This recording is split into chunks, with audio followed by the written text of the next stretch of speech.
오늘 말씀은 히브리서 11장 23절 말씀, 한 절 말씀 크게 한번 읽겠습니다. 시작. 믿음으로 모세가 났을 때에 그 부모가 아름다운 아이임을 보고 석 달 동안 숨겨 왕의 명령을 무서워하지 아니하였으며. 다시 한번 시작. 믿음으로 모세가 났을 때에 그 부모가 아름다운 아이임을 보고 석 달 동안 숨겨 왕의 명령을 무서워하지 아니하였다. 이 말씀 보면 모세의 부모가 아름다운 아이임을 보고 석 달 동안 숨겼고 이 왕의 바로 왕이죠. 명령을 무서워하지 아니했다라고 말씀했습니다. 그래서 오늘 말씀의 주제가 선택의 순간에 두려워하지 않는 믿음, 이라는 제목으로 오늘 같이 함께 알아보겠습니다. 여러분 히브리서 11장의 이 믿음의 사람들은 박해자들로부터 구금과 고문과 죽음을 당하는 순간에도 하나님의 약속의 말씀을 선택을 했어요. 이 믿음의 선배들은 예수님이 세상으로부터 핍박과 환난을 당하신 것처럼 고난과 핍박을 받았음에도 불구하고 하나님의 약속을 믿음으로 또 죽음을 두려워하지 않고 이기는 삶을 살아왔습니다. 이 믿음의 선진들은 박해자들에게 굴복하지 않고 대항하면서 믿음을 지키고 순교의 피를 흘렸기 때문에 우리에게까지 복음이 오게 된 거예요. 수천 년 동안 이어온 영광스러운 이 순교의 바톤이 이제 우리에게 넘어왔어요. 이제 우리는 예수님과 함께 적그리스도를 대항해서 싸우게 될 마지막 주자입니다. 그래서 오늘 본문 말씀에도 박해자들을 두려워하지 않는 믿음의 주인공은 바로 누구라 그랬죠? 모세의 부모님이에요. 이름이 뭐냐면 아므람과 요게벳이에요. 자, 들어봤어요? 성경에 잘 알려지지 않는 분들인데 이분들이 어떻게 믿음의 반열에 들어갔는지 오늘 함께 알아볼 거예요. 모세의 부모님은 믿음으로 자신의 아들을 석 달 동안 숨기고 적대자들을 두려워하지 않았다라고 오늘 말씀하고 있습니다. 본문에. 모세의 부모에 대한 내용은요, 많지 않아요. 출애굽기 6장의 족보에만 아주 간단하게 소개되고 있어요. 뭐라고 소개하냐면, 출애굽기 6장 20절에 아므람이 이제 아버지죠. 아므람은 그들의 아버지의 누이 요게벳을 아내로 맞이하였고 그는 아론과 모세를 낳았다. 이 정도로 소개하는 거예요. 그러니까 모세의 형이 누구예요? 아론이죠. 그 다음에 모세를 낳은 것이죠. 그리고 또 모세의 출생에 관해서도 많이 안 나오고 출애굽기 2장 1절에 간단하게 소개되어 있어요. 뭐라고 하냐면 레위 가족 중 한 사람이 가서 레위 여자에게 장가들어 그 여자가 임신하여 아들을 낳으니 그가 잘생긴 것을 보고 석 달 동안 그를 숨겼다라고 이렇게 소개되고 있어요. 자, 그런데 이들이 살아왔던 시대는요, 정말로 격변하는 시기였어요. 당시에 이스라엘 부모는 아들을 낳게 되면 나일 강물에 던져야만 했어요. 그렇지 않으면 부모가 죽어야만 하는 절체절명의 시대를 살아왔던 거예요. 자, 먼저 이 시대의 배경을 한번 더 자세히 알아볼게요. 이 카이로 박물관에 보관되어 있는 이 역사책과 역사가들의 말에 의하면 이집트는 원래 함족이 이렇게 정권을 잡고 지배를 해왔단 말이에요. 근데 요셉 이전에는 이 함족이 정권을 잡았기 때문에 셈족을 노예로 부렸어요.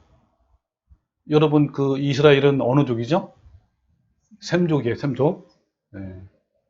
자, 그랬는데 요셉 당시에는 이 반대로 뒤집힌 거예요. 그러니까 셈족이 정권을 잡은 상태였어요.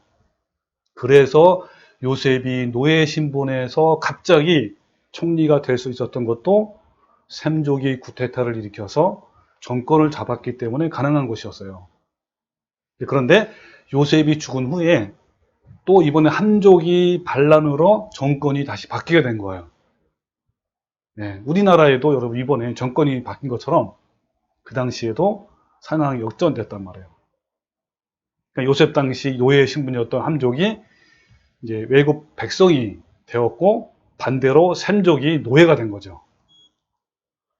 자, 이런 상황을 성경에는 한 단어로 표현했어요. 뭐라고 표현했냐면 출애굽기 1장 8절에 요셉을 알지 못하는 새 왕이 일어나 애굽을 다스리더니 이렇게 표현한 거예요. 요셉을 알지 못하는 새 왕이 일어났다 그랬죠. 여기에서 알지 못하다라는 이 말은 이름을 모른다라는 뜻이 아니에요. 왜냐하면 요셉은 그 당시에 전 세계적으로 잘 알려진 탁월한 총리였고 그 탁월한 능력으로 이집트를 최강의 부유한 나라로 만든 인물이기 때문에 모를 리가 없죠, 당연히. 그리고서 알지 못했다라는 의미는 요셉에 대한 정보가 없었다라는 말이 아니라 요셉을 적대시했다라는 말이에요. 그러니까 지배 계층이었던 요셉을 몰아내고 피지배 계층이었던 함족이 정권을 잡으면서 역전이 돼가지고 이들이 셈족을 적대시한 거예요. 또 여기서 알지 못했다라는 말에는 어떤 것이 포함되냐면 최하층의 노예로 전락되었다라는 의미도 담겨 있어요. 이런 역사적 배경 때문에 요셉에 의해 왕족으로 대접을 받아왔던 이스라엘 백성들은 완전 졸지에 노예가 된 거죠. 그 과정을 성경에서는 이렇게 이제 표현하고 있습니다. 자, 볼까요? 출애굽기 1장 9절에 그는 아까 말한 함족의 바로왕이에요. 이 바로라는 것이 뭐냐면 이 당시에 이집트의 왕의 호칭이에요. 호칭. 전부 다 바로야, 바로. 이때 함족의 바로왕이죠. 그가 자기 백성에게 이르되, 자, 뭐라 그러냐면 이 백성 이스라엘 자손이 우리보다 많고 강하도다. 자, 우리가 그들에게 대하여 지혜롭게 하자. 두렵건대 그들이 더 많게 되면 전쟁이 일어날 때에 우리 대적과 합하여 우리와 싸우고 이 땅에서 나갈까 하노라 하고 감독들을 그들 위에 세우고 그들에게 무거운 짐을 지워 괴롭게 하고 그들에게 바로를 위하여 북구성 비돔과 라암셋을 건축하게 하느니라 그랬죠. 예, 이렇게 표현한 거예요.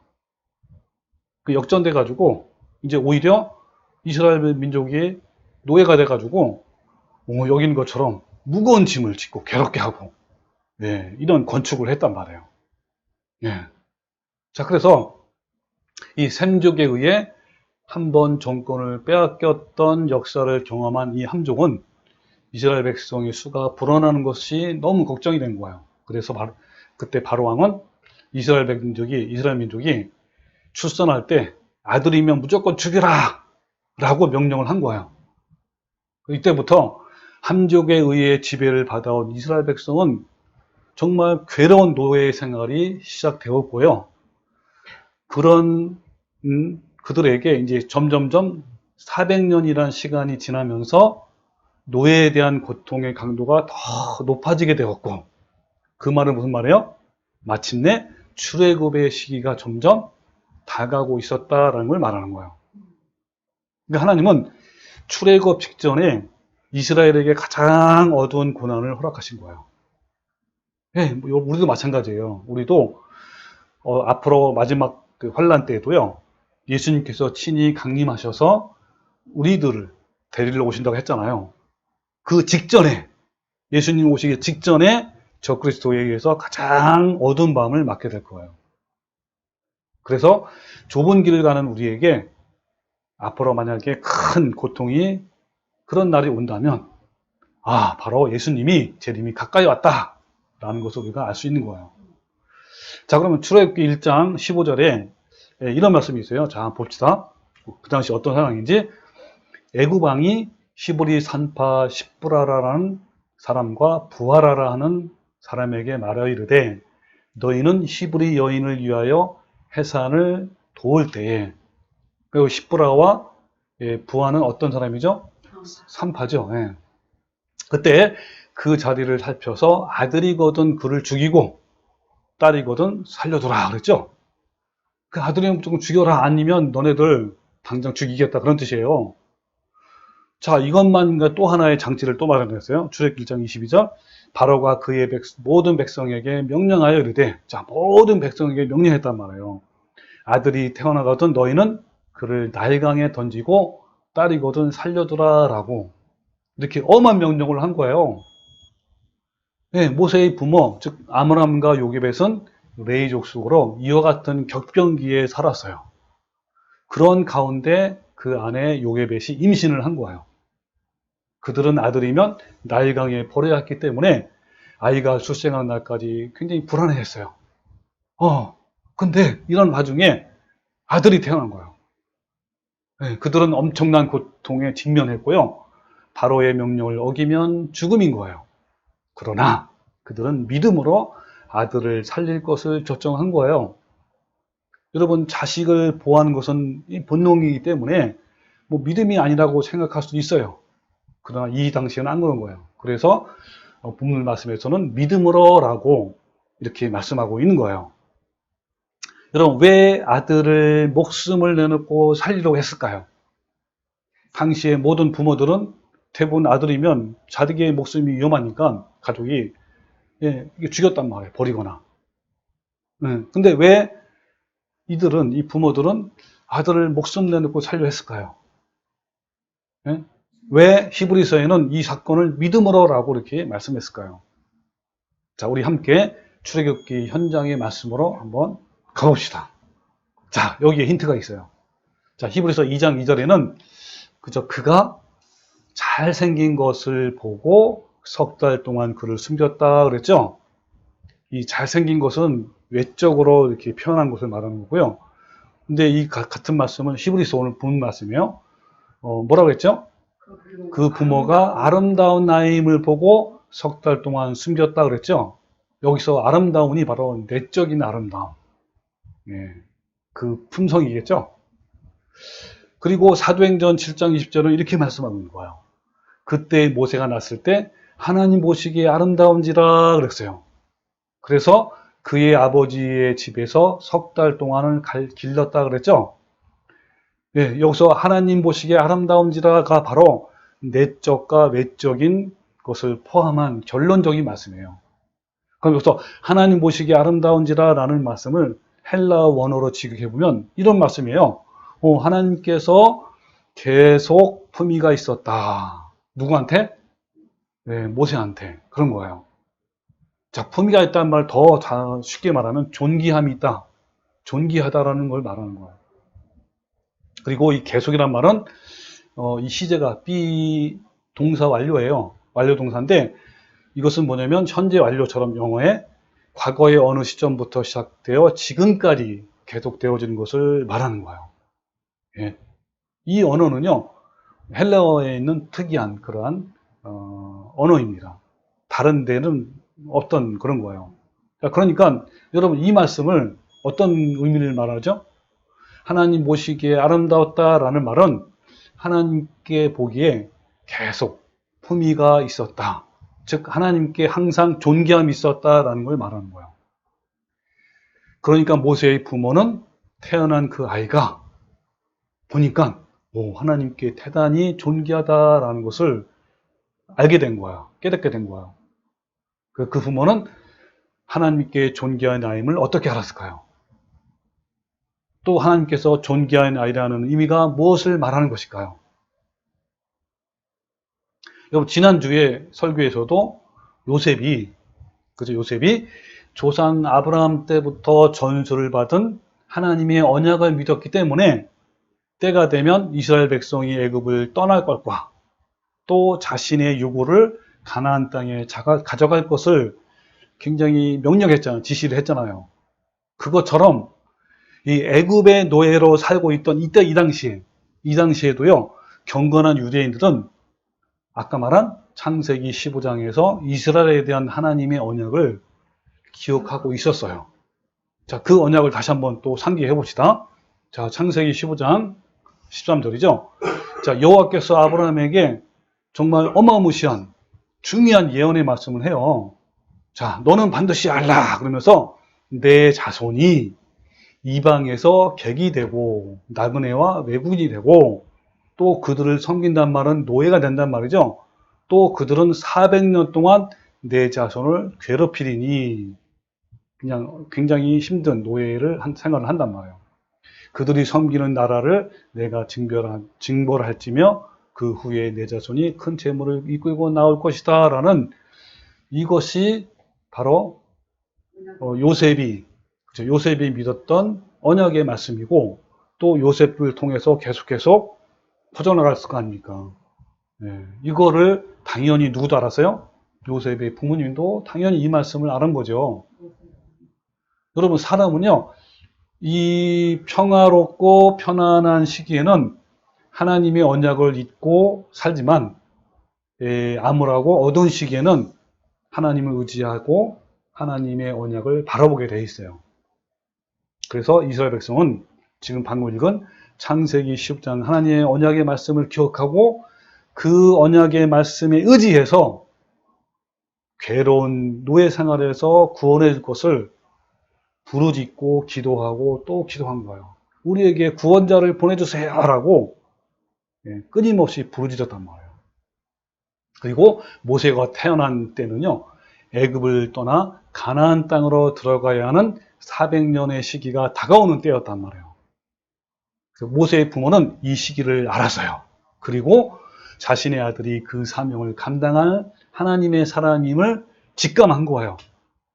그래서 사도행전 7장 20절에 그때에 모세가 났는데 하나님 보시기에 아름다운지라 라고 이렇게 표현한 거예요. 즉 이제 마침내 모세의 부모는 믿음으로 아이를 숨길 것을 하나님께 결단을 한 거예요. 뭐의 힘을 보고? 바로 이 모세를 통해서 하나님께서 귀한 역사를 할 것이라는 것을 깨닫고 결단한 거란 말이에요. 그러니까 뭐요? 이 모세의 부모도, 즉 모세의 부모의 믿음도 어디서 나온 거예요? 하나님의 약속의 말씀. 이걸로 나온 거란 말이에요. 자, 그래서 어떻게 진행되는지 한번 볼까요? 그래서 2장 2절에 더 숨길 수 없게 되며 그를 위하여 갈대 상자를 가져다가 역청과 나무진을 칠하고 아이를 거기에 담아 나일강과 갈대 사이에 두고 그의 누이가 어떻게 되는지를 알려고 멀리 섰더니 그랬죠? 이걸 해석을 할게요. 자, 어떻게 해석하냐면 이렇게 하는 거예요. 아이가 석 달이 되어가면서 점점 우는 소리가 너무 커서 더 이상 섬길 수가 없게 되었다. 그래서 부모는 천지를 창조하시고 역사를 운행하시는 하나님께 섭리하시도록 잘 만들어진 갈대 상자에 넣고 나일강 강물에 띄어보냈고 하나님의 섭리가 어떻게 역사하는지를 또 어떻게 했어요? 지켜보았다. 그런 거예요. 자, 이게 바로 믿음으로 한 거예요. 믿음으로. 하나님의 약속의 말씀을 믿었단 말이에요. 그래서 지켜본 거예요. 지켜보니까 어떻게 했죠? 자, 볼까요? 5절 보면 바로의 딸은 이름이 이제 바로 하셉수토예요. 이 바로의 딸이 마침내 요때에 목욕하러 간 거예요. 이게 하나님의 섭리예요. 모세가 막 떠내려간단 말이야. 이렇게 상자가 모세를 둔 상자가 막 떠내려가는 찰나에 누가 나와서요? 바로의 딸이 목욕하러 나온 거예요. 그때 이걸 보고 뭐라 그런다고? 하나님의 섭리라고 하는 거예요. 자, 내려오고 시녀들은 나일강 강을 거닐 때에 그가 갈대 사이에 상자를 보고 시녀를 보내어 가져다가 열고 그 아기를 보니 그때 또 아기가 어떻게 했어? 울었어. 보니까 어떻게 해요? 불쌍히 여긴 거야. 우니까. 이거 울 때는 울어야 돼. 그래서 불쌍히 여겨 이르되 이는 히브리 사람의 아기로다. 그러면서 그의 누이가 바로의 딸에게 이르되 내가 가서 당신을 위하여 히브리 여인 중에 유모를 불러다가 이 아기가 젖을 먹이게 하리까? 그러니까 바로의 딸이 뭐라 했어요?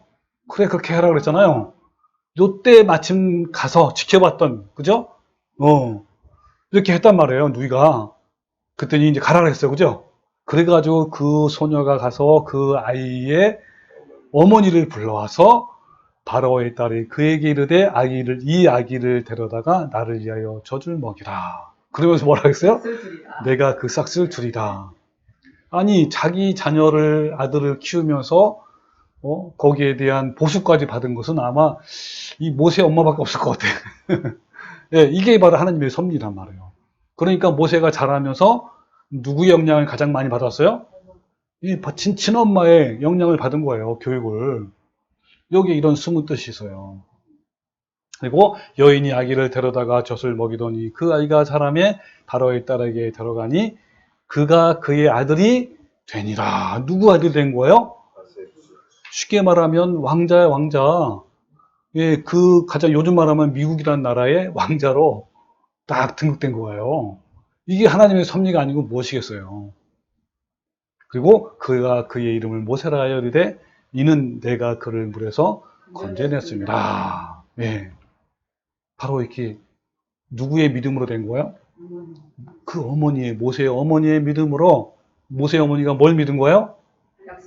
약속의 말씀을 믿은 거란 말이에요. 네. 여러분, 아브라함과 요셉은 이 아이가 바로 창세기 15장에 하나님의 언약을 주도해 나갈 아이임을 깨달았고 그렇게 한 거예요. 그러나 아들을 살리면 그들의 목숨이 이토록웠어요. 그죠?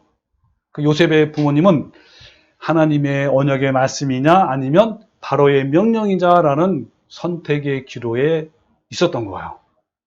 그런데 조금도 망설임 없이 하나님의 말씀을 선택했단 말이에요.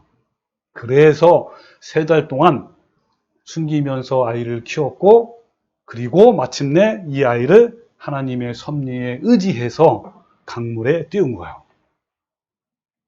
그러니까 이 부모님들은요, 믿음으로 죽음을 두려워하지 아니하고 하나님의 언약을 지키기 위해서 아이를 3달 동안 살렸고 또 그 약속의 말씀에 의지하면서 나일강에 띄운 거란 말이에요. 이처럼 믿음의 사람들, 즉 천국인들은요, 하나님의 약속의 말씀을 믿음으로 말미암아 기꺼이 죽음도 두려워하지 않는 사람들을 말하는 거예요. 이 땅에서의 나그네로 사는 천국인의 특징은 하나님의 말씀을 따르면, 만약에 따르게 된다면 모든 불이익과 부당한 일을 당함에도, 그리고 재산을 빼앗기고 감금을 당함에도, 또한 고문을 당하고 죽임을 당함에도 망설임 없이 주님을 선택하는 자들이 바로 천국인의 특징이란 말이에요. 모세의 부모처럼 하나님에 대한 신앙을 지키기 위해서 죽음을 두려워하지 않고 하나님의 섭리에 맡기는 자들이 믿음의 사람이고 천국인이란 말이에요. 여러분이 천국이라면 언제나 이런 선택의 기로에서 기꺼이 진리를 선택할 수 있어야만 하는 거예요. 여러분은 어떠신가요? 말씀에 순종하여 죽느냐? 말씀을 배반하고 사느냐라는 선택은 예수님의 제자들 뿐만 아니라 모든 역사 속에서 항상 존재해 왔어요. 여러분 잘 아시는 것처럼 초대교회 때, 그때부터. 네, 그리고 뭡니까? AD 54년 네로 황제로부터 시작된 성도들의 박해는 10명의 황제에 이르기까지 정말 무자비하게 일어났어요. 이 로마 황제들에 의해서 성도들은 300년간이나 박해를 당해왔단 말이에요.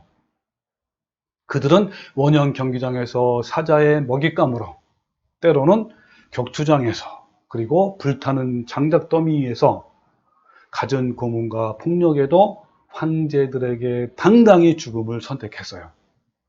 그리고 이후에 중세기 1000년 동안 약 8천만 명이라는 그 참 성도들이 로마 가톨릭의 교리를 따르지 않는다는 이유로 감금과 고문과 죽임을 당했는데, 그때도 어떤 것에 기로에 있었냐면요, 말씀에 순종하여 죽느냐, 말씀을 배반하고 사느냐라는 선택에서 그들은 당당하게 죽음을 택했단 말이에요. 이와 같이 믿음의 선배들은 하나님의 약속을 믿었기 때문에 조금의 망설임도 없이 죽음의 길을 선택했고 그렇게 해서 죽어갔단 말이에요. 그 선택과 죽음의 현장으로 한번 같이 함께 가봅시다. 자, 여기 파란 글씨는 제가 읽고 흰 글씨는 여러분 같이 읽어볼게요. 자, 이 104년 일어난 일인데 7 아들과 함께 순교한 이 펠리시타스의 이 성도는 자, 뭐라고 했냐면, 다시 시작. 나를 죽인다 해도 죽음을 통하여 더욱더 큰 승리를 거두리라. 그리고 111년 사자에게 뜯어먹히면서 죽어간 이그나티우스는 뭐라 하냐면 시작. 내가 오직 예수 그리스도를 얻게만 된다면 화형이나 십자가나 사나운 짐승의 공격도 참고 견딜 것입니다. 그리고 그 유명한 150년 화형을 당하면서 그 장작더미에서 외친 폴리카베의 잠동도는 뭐라고 외친데 시작. 9년 동안 그분을 섬겨왔는데 그동안 그분은 한 번도 나를 부당하게 대우하신 적이 없습니다.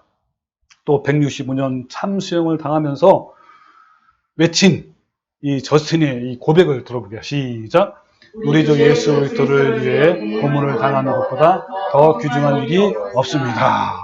네, 그리고 202년 투기장에서 찢겨 순교를 당하면서 이 퍼피 튜아라는 이 성도의 선포를 한번 같이 선포해 봅시다. 시작. 형제 자매들에게 전해주세요. 믿음 안에 굳게 서로 사랑하라고요. 그다음에 원형 경기장에서 한 노인이 외친 그 외침을 같이 함께 해줍시다. 시작. 나 예수님은 나를 위해 죽었소. 그러므로 나는 그를 위해 기꺼이 나의 목숨을 바치겠어. 그리고 362년 몸이 찢기면서 순교를 당하는 이 바실레 이 성도가 외침을 다시 시작. 나는 내 입술로 그리스도를 부인할 수 없어 라고 했고요. 화형을 당하면서 외친 이 존 후스의 성도 시작. 오 주님, 당신의 손에 저를 의탁합니다. 저를 구원해 주신 신실하신 하나님이여. 또 화형을 당한 제롬 이 성도님이 어떻게 했냐면 시작. 불길 속에서 이 영혼을 그리스도께 드리나이다. 또 화형을 당하는 헨리 오토라는 성도의 외침 시작. 죽음은 이제 더 이상 공포가 아니며 기쁨의 날을 초대한 것 같구나. 그리고 단두대에서 제스퍼 캐플리츠라는 성도는 이렇게 했었죠. 시작. 나는 깨끗한 양심으로 아무 죄 없이 죽음으로써 나의 믿음의 동료들과 분리되지 않을 것이다. 그리고 몸이 잘려 순교당하면서 이 쉬릭이라는 이 성도는 이렇게 선언했어요. 시작. 죽음의 공포는 나를 괴롭힐 수 없습니다. 저는 그분과 함께 하고 있기 때문입니다. 그리고 단두대에서 비스카운트 윈체스터로스 시작. 그로 취하라. 하나님께서 나의 보복자가 되실 것이다. 그리고 단두에서 한 귀족은 시작. 내 마음의 죄악아 그리스도를 향한 사랑밖에는 찾을 수밖에 없을 것이다. 그리고 몸이 타들어가면서 외친 이 고백 누가 고백했어요?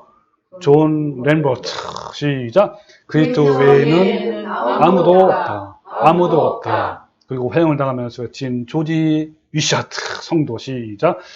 만약 성도의 말씀이네 당신에게 핍박이 온다면 몸은 죽이고 영혼은 죽일 수 없는 권세를 두려워하지 마십시오. 그리고 화형을 당하면서 NSQ의 성도님 시작. 주님 저에게 가는 고학을 용서해 주십시오. 또 화형을 당하면서 외친 윌리엄 디테일이 외친 말씀 시작. 주님 영국의 마음을 열어주셔서. 그 다음에 존 브래디퍼드 시작. 이로 인하여 하나님께 감사드립니다. 존 블랜드 성도 시작. 누가 우리를 그리스도의 사랑에서 끊으리요. 그리고 1555년 화형을 당하면서 외친 존 로저스의 성도의 외침 시작. 그러나 나는 당신을 위하여 기도할 것이요. 1550년 역시 화형을 당하면서 존 벤즈 사운더즈가 외친 말씀이에요. 시작. 그리스도의 십자가에 환영하노라. 그 다음에 로렌드 테일러는 내 영혼을 당신의 손으로 받아주소서. 토마스 호쿠스 성도는 나는 그리스도께서 제게 가르쳐주신 대로 믿습니다. 마지막으로 리들리 성도는 뭐라 했죠? 결코 나의 주 예수와 그의 진리를 부인하지 않을 것입니다. 라고 이렇게 당당하게 우리의 믿음의 선진들은 이렇게 외쳤단 말이에요. 여러분 얼마나 대단합니까? 우리의 믿음의 선배들은 세상의 편안함과 안락함과 성공을 선택한 것이 아니라 한결같이 박해와 죽음 앞에서 두려워하지 않고 기꺼이 하나님을 선택했고 죽음을 선택했어요. 이 초대교회와 중세를 거쳐 신사참배를 지나서 이제 우리 앞에도 선택의 결단이 다가오고 있어요. 현재 로마 교황권이 주도하고 있고 종교다원주의를 추구하는 세계 종교협의회, 즉 뭐요? 이 WCC의 한국 대부분의 교단들이요, 어떠한 박해도 없고 자진해서 가입을 하고 있습니다. 그러나 마지막 짐승의 표 환란기에는요, 짐승의 표를 받아서 안락한 삶을 살 것인지, 아니면 짐승의 표를 거절해서 재산을 빼앗기고 구금당하고 고문과 죽임을 당할 것인지 선택할 때가 분명히 올 거예요. 우리의 믿음의 선배들은 하나님 약속의 말씀을 선택했기 때문에 온갖 방법으로 모욕과 고문과 가혹한 형벌을 받았어요. 앞으로 여러분에게도 닥칠 핍박을 한번 상상해 보십시오. 마지막 환란에는 어때요? 전에도 없고 후에도 없을 정도로 가장 큰 박해가 될 것이라고 예수님이 직접 말씀했어요. 그때 우리는 모세의 부모처럼 두려워하지 않고 죽음을 선택할 수 있어야 하는데, 자, 그러려면 우리가 무엇을 준비해야 할까요? 제가 지난번에 하나님께 서원한 것을 몇 가지 제가 소개를 했죠. 그죠? 그 중에 하나가 뭐였냐면 이거였어요. 나는 다가오는 마지막 환란은 날마다 승리하는 것을 상상하고 다짐하고 결심합니다. 라고 제가 서원을 했어요. 예전부터 제가 해왔던 거예요. 근데 요즘 제가 그 히브리서 11장 믿음의 선배들의 삶을 조명해 보면서 나의 부족함을 많이 깨닫는 계기가 되었어요. 이 땅에서 진정으로 나그네의 삶을 살기 위해서 저는 먼저 저의 뼛속까지 물들어 있는 세상적인 고정관념부터 좀 더 깨어지고 부서져야 함을 저는 깨달았어요.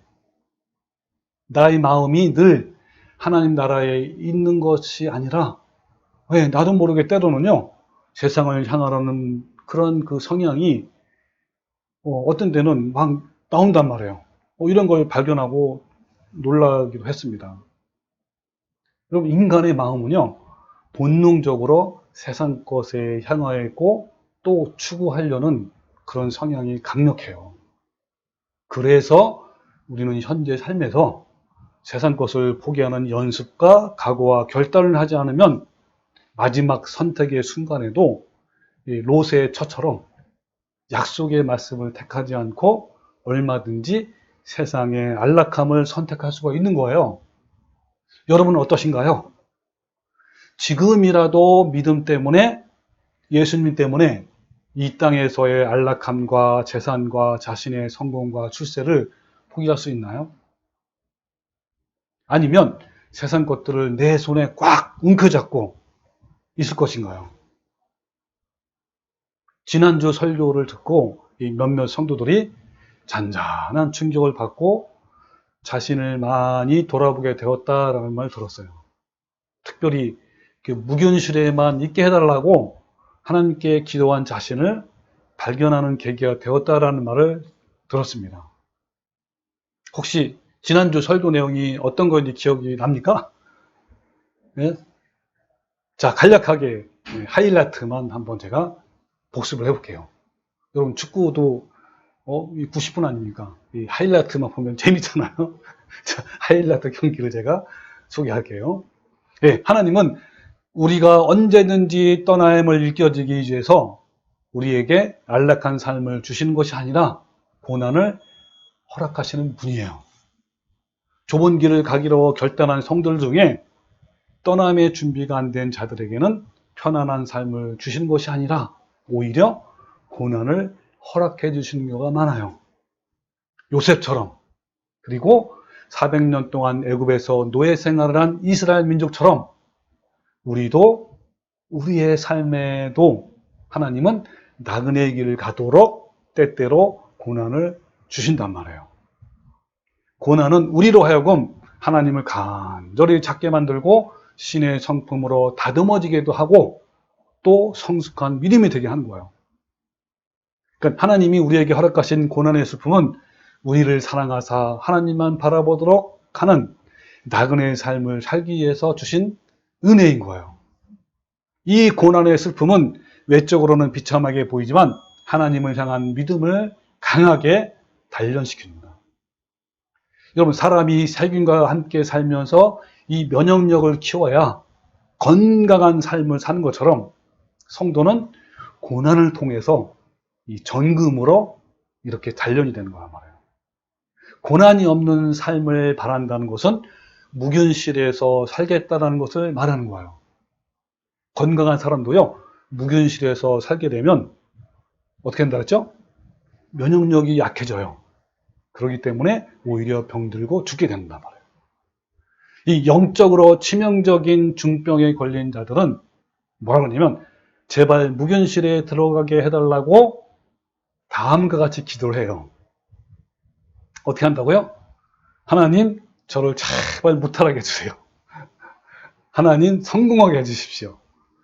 만사형통하게 해주세요. 하나님, 삶에 어떠한 문제도 없게 해주시고 내 앞에서 또 내 옆에서 나를 괴롭히는 사람과 공격하는 사람을 없게 해주세요. 라고 기도하는 거예요. 그러나 하나님은 우리 성도들이 영적 무균실에서 죽어가는 것을 원하지 않아요. 그죠? 여러분은 절대로 무균실에 들어가게 해달라고 기도하지 마십시오. 무탈하게 해달라고 기도하지 말고 성공하고 만사형통을 해달라고 기도하지 말고 어떠한 고난과 문제가 없게 해달라고 기도하지 말고 내 옆에 괴롭히는 사람과 공격하는 사람이 없게 해달라고 기도하지 마십시오.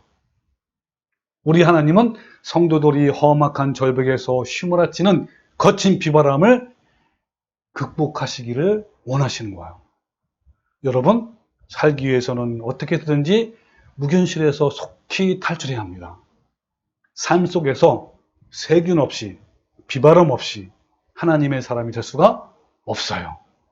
세균과의 피 흘리는 싸움이 없이는 결단코 건강한 성도가 될 수가 없습니다. 여기까지가 지난주 설교 내용 중에 하이라이트를 복습한 거예요. 아멘이죠? 예. 그래서 그 지난주 설교 내용이 어떤 분들에게는요, 정말 충격적으로 다가왔을 거예요. 제 유튜브 채널을 구독하시는 분들 중에도 이 메시지를 듣고, 에이, 다시는 이 설교 듣지 말아야지 하면서 구독을 취소한 분들도 있을 거예요. 왜냐하면 이렇게 설교하는 분이 거의 없어요. 또 왜냐하면 세상 사람들의 모든 목표와 꿈이 성공이고 출세이고 번영이기 때문에 그런 거예요. 여러분, 또한 모든 종교가 추구하는 목적도 같아요.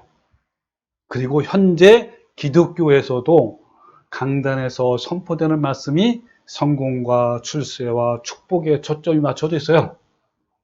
여러분, 타 종교에서 신자들이 기도하는 내용이나 기독교 교인들이 새벽마다 금식 기도할 때마다 기도하는 내용이 뭔지 아세요? 자신의 문제와 고통을 해결해달라고 기도하는 것, 그리고 세상에서 성공하고 출세하고 번영하는 것 똑같아요. 그러니까 어느 종교인이든 구하는 대상만 다를 뿐이지 동일하단 말이에요. 여러분은 어떠신가요? 여러분은 지금까지 어떤 것들을 주님께 기도하였고 무엇을 달라고 그렇게 간절히 구했나요? 저도요, 진리를 알기 전에 기도 내용은 오직 나의 고통과 고난과 문제를 해결해달라고 제거해달라는 기도였어요.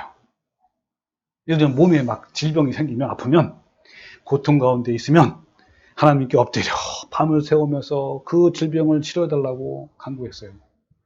나를 무시하고 부당하게 대우하는 왼수 같은 놈이 있으면 매우 간절하게 그 왼수 같은 놈을 벌을 받게 해달라고, 그리고 제거해달라고 얼마나 간구했는지요. 또 경제적인 어려움이 닥치면 이 문제를 해결해달라고 더 열심히 교회에 충성했고 헌금도 더 많이 내기도 하면서 더 간절히 기도했어요. 또한 직장에서 빨리 진급하고 유명한 명강사가 되어서 돈도 많이 벌고 성공하는 사람이 되도록 새벽마다 기도한 적이 있어요. 예전에 새벽마다 부르짖으면서 기도할 때요, 제가 인용했던 성경 구절이 있어요. 혹시 뭔지 아세요? 그렇죠. 야베스의 기도문이에요. 여러분, 야베스의 기도문이 뭔지 아세요? 자, 볼까요? 자, 위에 있는 것하고 밑에 개역, 옛날에는 개역 한글이었잖아요. 저는 개역 한글을 보면서 했단 말이에요. 개역 한글에 보면 이렇게 해요. 야베스가 이스라엘 하나님께 기도했단 말이에요. 자, 뭐라고 기도했냐면 기도 내용이고요. 원컨대 주께서 내게 복의 복을 더하사 나의 지경을 넓히시고 주의 손으로 나를 도우사 나로 환난을 벗어나 근심이 없게 하소서 하였더니 어떻게 했다고요? 하나님이 그 구하는 것을 다 허락했대요. 이게요, 한국 사람들의 기독교인들의 꿈이에요. 이 기도의 문을 다 가지고 있어요. 저도요, 새벽 기도할 때 바로 앞에 이렇게 그 교회에 이렇게 큰 그 뭐죠? 액자에 이 글이 적혀 있는 거예요. 저는 그때 눈 뜨고 아주 구체적으로 기도했어요. 그래서 주께 원컨대 주께서 복의 복을 더해 주십시오 하면서 어떤 복인지, 직장에서는 어떤 복을 주며 또 어디에서는 집에서는 어떤 복을 주며 계속 구체적으로. 그러니까 물론 저에 대해서만 기도한 게 아니라 먼저 우리 민족을 위해서, 국가의 통일을 위해서, 북한을 위해서, 그 다음에 중보기도가 꽤 있어요. 이렇게 칠판에 적어놨어요. 그걸 먼저 해야 돼. 근데 그거 할 때는요, 대충 해. 빨리빨리 지나갔으면 좋겠어. 그리고 기도가 한 20, 30분 하면 그건 짧게 하고 그 뒤부터 이걸 하는 거야, 이제. 네, 나의 기도를 하는 거야. 이때도 하고 싶어서. 그 다음에 이제 나의 지경을 넓게 해달라.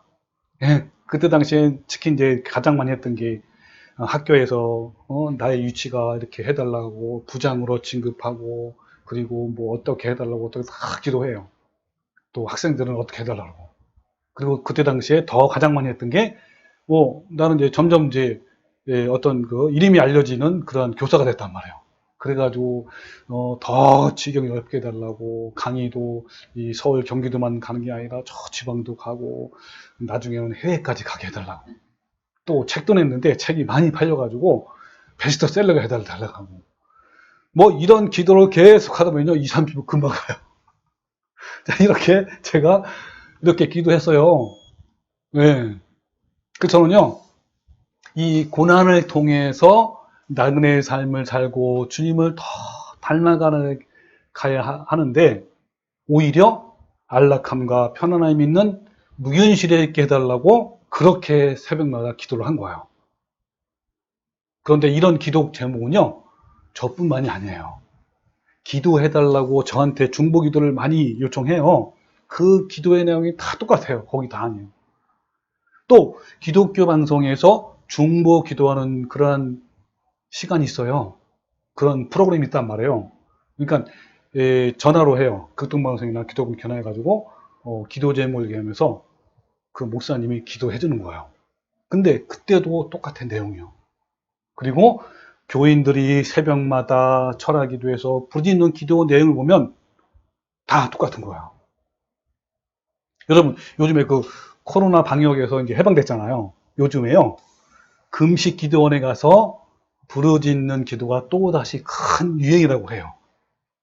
요즘 기도원마다 평일에도 많지만 주말이면요, 기도하기 위해 몰려오는 교인들로 넘쳐난대요. 아니, 왜 이들은 이렇게 기도원으로 몰려오는 것일까요?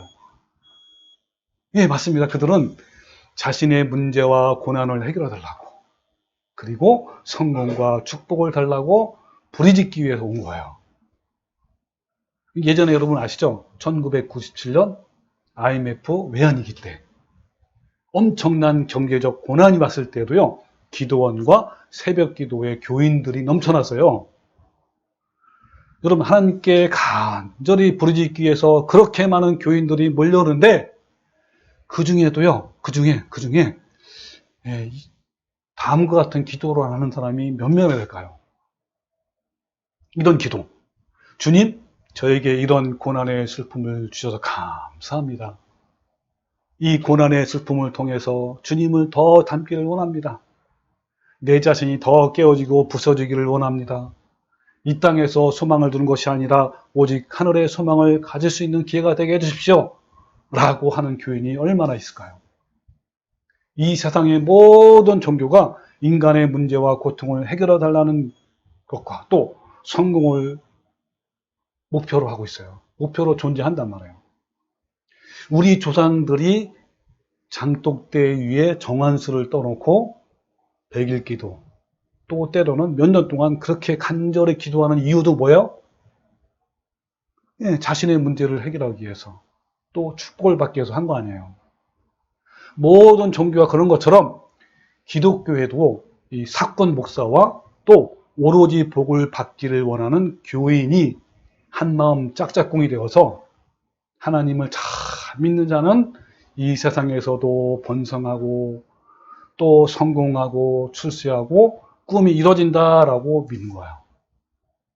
하나님을 잘 믿는 자는 이 세상에서도 성공하고 또 죽어서도 천국 가니 꽁도 먹고 알도 먹고 이렇게 강단에서 외치는 거예요.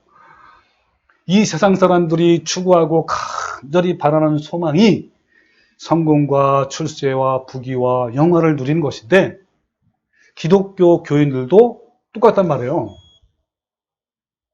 많은 교인들이 영적 중환자들이 죽어가는 무견실에 들어가기를 갈망하고 있어요. 그래서 오늘날 교회는 건강한 성도들을 찾아보기 힘든 무견실의 병동이 되고 말았단 말이에요. 왜냐하면 무견실에 있는 중환자들이야말로 최고의 믿음의 소유자들이고 진정으로 복을 받는 자들이라고 강단에서 목사들이 그렇게 외쳤기 때문인 거예요.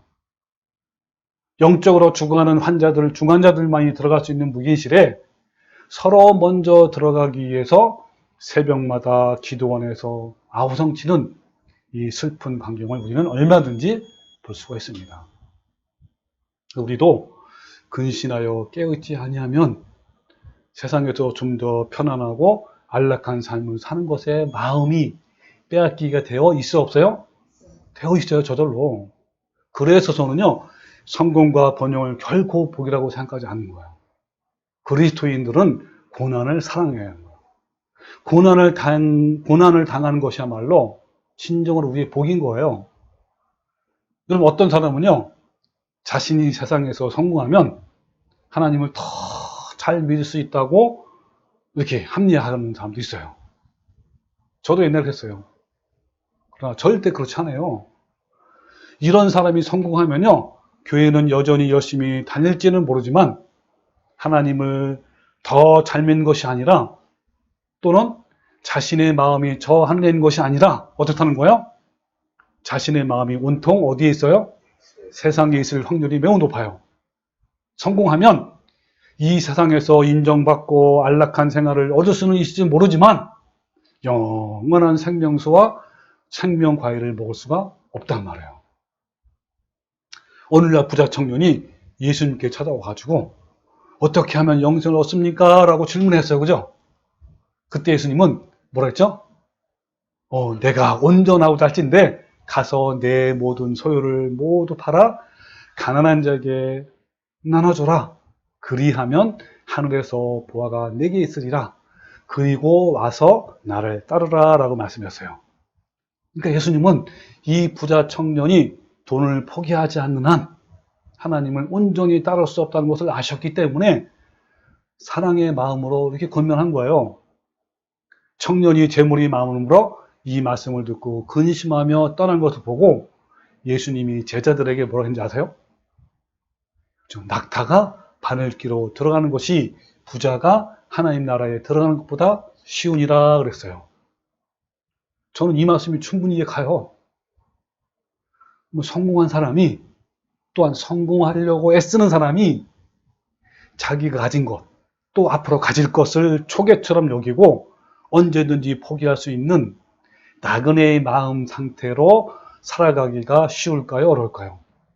굉장히 어려워요. 진짜 어렵습니다. 네. 그래서 제가 세상에서 성공하지 못한 것과 부자가 안 된 곳에 얼마나 감사한지요. 또 예전에는 성공이 나에게 전부였지만 지금은 성공하기 위해서 온 시간과 힘을 낭비하지 않는 것에 대해서 하나님께 너무나 감사를 드려요. 또한 내 교회의 사역의 확장을 위해서 무리하게 욕심을 내지 않는 것에 대해서도 저는 또한 감사를 드립니다. 여러분, 마지막 환란이 닥쳐올 때 얼마나 많은 교인들이 주님을 배신하고 떠나게 될까요? 아마도 그 수를 헤아리기 힘들 거예요. 여러분, 지금부터 우리는 우리의 정체성을 분명히 해야 하는 거예요. 나의 정체성은 뭐죠? 예, 그렇죠. 이 땅에서 복을 받아서 잘 살고 잘 먹는 것이 아니라 이 세상에서는 나그네이고 외국인이고 불법 체류자의 신분이 되어야 하는 거예요. 지금 우리가 세상적인 성공과 출세에 미련을 갖고 있다면 선택의 순간에 죽음을 선택하지 못하고 편안함과 안락함을 선택하게 될 거예요. 그러므로 지금 이 순간에 우리의 정체성을 다시 한번 다짐해 봅시다. 사탄은요, 끊임없이 성공과 번영이라는 무기로 우리를 미혹하고 있는 상황이에요. 우리는 이 번영이라는 무기 앞에 자칫하면 한꺼번에 몰살당할 수가 있어요. 그러니까 핍박보다 번영이라는 무기가 더 치명적인 거예요. 고난과 핍박 속에서 믿음과 성품이 이렇게 성숙해진 성도들만이 하나님 나라에 들어가게 되는 거예요. 그래서 우리의 믿음의 선배들은 역사적으로 보면 한결같이 박해를 받아왔는데 이런 박해 가운데서도 하나같이 이런 박해를 두려워하거나 회피하지 않고 오히려 어떻게 했어요? 그리스도의 고난에 동참한 것에 감사하고 기뻐했던 거예요. 예수님의 제자들이 그랬고 중세기 성도들이 그랬고 지금도 이렇게 환난을 당함을 역시 기뻐하는 성도들이 많이 있어요. 여러분은 어떠신가요? 미래에 다가올 대환난을 두려워하고 피하고 싶으신가요? 아니면 믿음의 선지들처럼 오늘 본문에서 모세의 부모처럼 영광으로 여기고 그 고난의 감사함으로 기꺼이 동참하기를 원하는가요? 우리의 믿음의 선진들이 모두 이런 고난을 받아왔는데 우리도 당연히 그 영광스러운 고난에 참여해야 되지 않을까요? 여러분, 이 믿음과 박해와 순교의 대열에 나 같은 사람도, 나 같은 죄인도 참여한다는 것이 얼마나 영광스러운지요. 하나님은 성도들의 믿음을 단련시키고 또 참 성도인지 가짜 성도인지 가려내기 위해서 이런 박해를 허용하신 거예요. 이때 우리는 믿음의 선지들처럼 모세의 부모처럼 믿음으로 승리해서 삶 속에서 증명되는 삶을 살아야 하는 거예요. 여러분, 우리 모두 모세의 부모처럼 선택의 순간에 두려워하지 않고 담대하게 하나님의 약속의 말씀을 선택하는 성도가 되시기를 주님의 이름으로 축원합니다. 아멘.